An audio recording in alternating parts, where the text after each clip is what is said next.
Here's a great recipe for a quick bacon and cheese pastry. They're fantastic, hot out of the oven, and I like to serve them on the weekend when I've got a bit more time to potter around in my kitchen. So first you'll need some puff pastry. I've got some ready rolled butter puff pastry. Use a good quality one for this so it really puffs up and is quite flaky and of course buttery.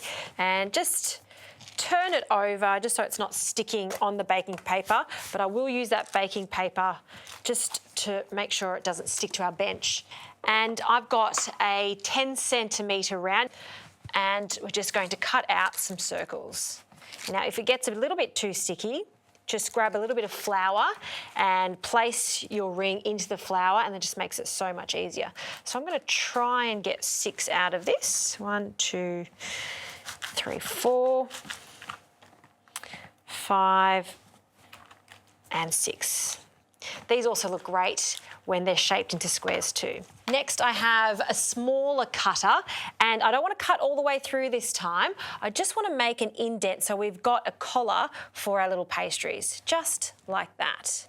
So you want that collar to be about 2 centimetres, and then the inside is where we're going to add all of our delicious ricotta, cheese and our bacon.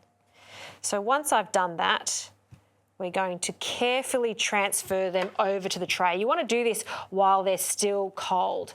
If it does warm up too much, don't worry, just pop this straight back in the fridge, let it chill for about 5 to 10 minutes, and then it'll be much easier to work with. And all this excess pastry, don't waste. Just roll it back up, roll it out. You can just place it into the baking paper, back into the freezer, or you can make a few more of these. Okay, so last one, onto our tray. All right, let's start building our flavours. In the centre of these pastries, I'll add some ricotta. Just loosen the ricotta up slightly. This will make it quite fluffy, and just roughly spread it in the centre, trying to stay roughly in the lines. So I'll do that for all of these, and then I can finally chop up some bacon because that's going on next.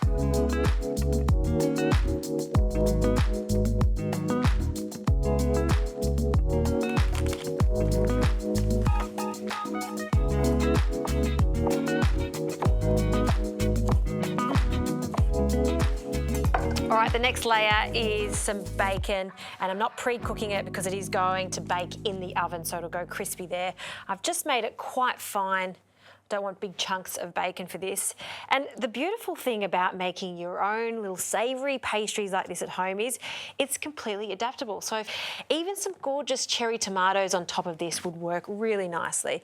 And bacon, cheese goes so well with nutmeg. So a little pinch of nutmeg on each, just a small amount, not too much. And some freshly cracked pepper. And I'm not adding any salt to this because the bacon is salty enough.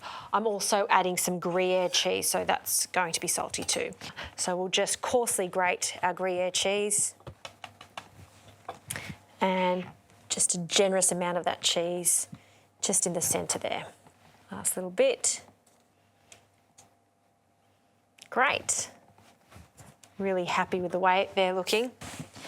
And then the last thing we need to do is just egg wash the pastry. So 1 egg into a bowl, and I'll just grab a fork, give that a really good whisk.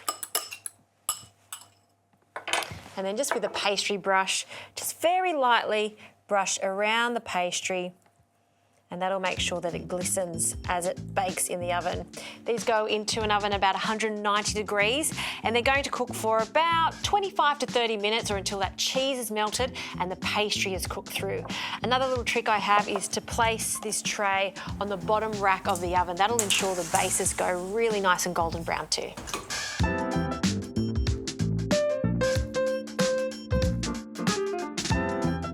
How good do these little pastries look? Almost like pizzas, and you can see the bottoms have cooked nicely because we put that on the bottom rack.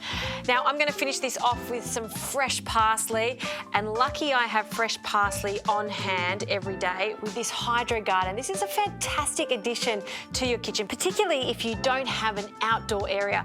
I also think it looks fantastic on your kitchen bench, fresh herbs ready to go whenever you want it. So I'm just going to finely chop this. And what I like to do is just garnish this right now while they're still hot, so we really taste the flavour of that fresh parsley. I'm using fresh parsley today because I know they go so well with the bacon and the cheese, but you could add other herbs to this. In my hydro garden, I'm also growing some fresh mint. Look how happy it is. You could even grow little cherry tomatoes. So a lot of fun to have in the kitchen. All right, let's plate these up onto a board. You could pre-make these, take them to a picnic, or they're great to add to a lunchbox. But my favourite way to have these is on a Sunday morning with a cup of coffee. This one, well, there's not enough space on there, so I might have to have a taste. I'm going to cut this in half.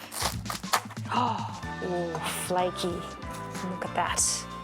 Look at that pastry. Taste. Piping hot. Super delicious.